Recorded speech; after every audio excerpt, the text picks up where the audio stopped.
ভাইরা আমার, কেন আপনি দাড়িটা রাখতে পারবেন না? কেন 5 ওয়াক্ত নামাজ পড়তে পারবেন না? কি সমস্যা? কি দাড়ি কামাইলে কতটা লাভ হয়, কি ফায়দা হয় বলো?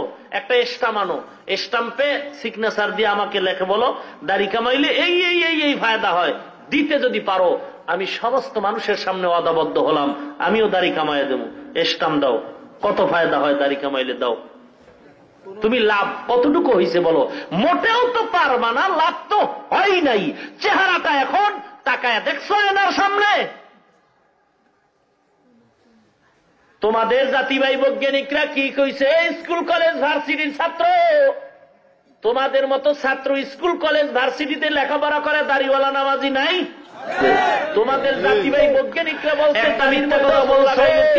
কবিরা গুনাহ হয়ে গেছে, 2বার মিথ্যা কথা বলেছো, 2টা কবিরা গুনাহ হয়ে গেছে। দাড়ি কাটো আর ছাড়ো, দোনো দলের গুনাহ সমান।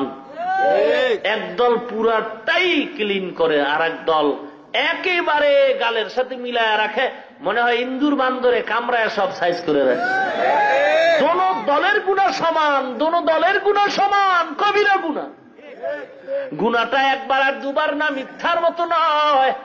24টা ঘন্টার সেকেন্ডে সেকেন্ডে সেকেন্ডে সেকেন্ডে অনবরত ফেরেশতারা তোমার আমল নামায় গুনাহ লিখতেই থাকে। তুই ঘুমায় থাকলেও গুনাহ লিখতেছে, তুই গোসল করো গুনাহ লিখতেছে।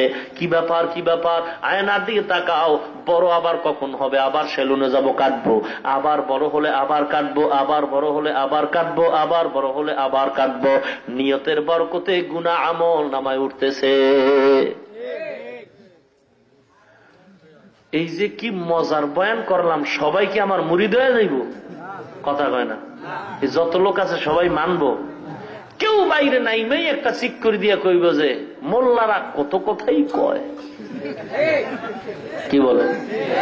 সবাই যদি আমার মুরিদ হয়ে যাইতো, তা আগামীকালকের প্রধানমন্ত্রী এ দেশের আমি। কি কর না, সবাই মুরিদ হবে না।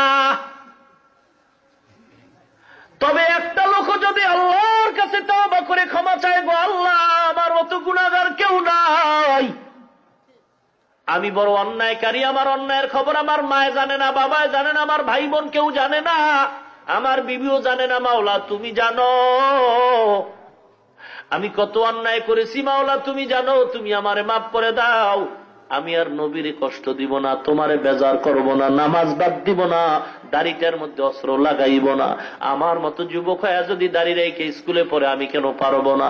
আমার মতো যুবক দাড়ি রেখে যদি নামাজ পড়ে আর মাদ্রাসায় আরে কি বলে ব্যবসা বাণিজ্য করে, চাকরি করে, আমি কেন পারবো না?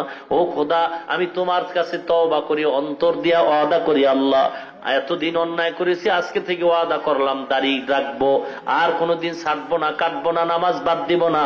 একটা যুবক যদি ওয়াদা করে, কপাল ভালো, মাহফিল কবুল, আমিও কবুল। এ যুবকরে, সবার কপালে জান্নাত আসবে না, সবার কপালে হেদায়াত আসবে না। এ যুবক আল্লাহর গোলাম, ময়দানটার থেকে তওবা করে বের হও। আজকে রাত্রেও তো মরণ হয়ে যেতে পারে। কয়দিন আর দুনিয়ায় বাঁচবা? তাকায় দেখো না, যত মানুষের মরণের প্রতিদিন খবর পাই, অধিকাংশই যুবকের মরণের লাশের খবর।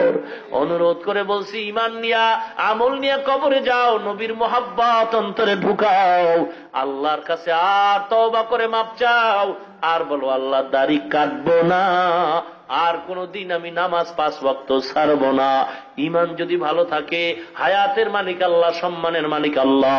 ঈমান আর আমল যদি মজবুতের নিয়ত থাকে, তওবা করে আল্লাহর দরবারে ওয়াদা করো, কপাল ভালো রে বাবা, আল্লাহকে বলো আল্লাহ তুমি আমারে ওয়াদা পূরণের তৌফিক দাও। কারণ দুনিয়াতে আমার মা বাপ তো দুনিয়াতে সবাই বলে আপন, আসলে আমার মা বাবাও আপন না, কারণ স্বার্থে আঘাত লাগলে কেউ আমারে ভালো জানে না।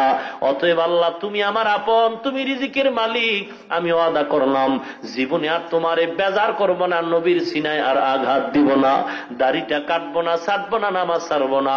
ঈমান আমল যদি মজবুতির নিয়ত থাকে, ওয়াদা করে 2টো হাত আমার মাওলারে দেখায়া দাও। নারে তাকবীর।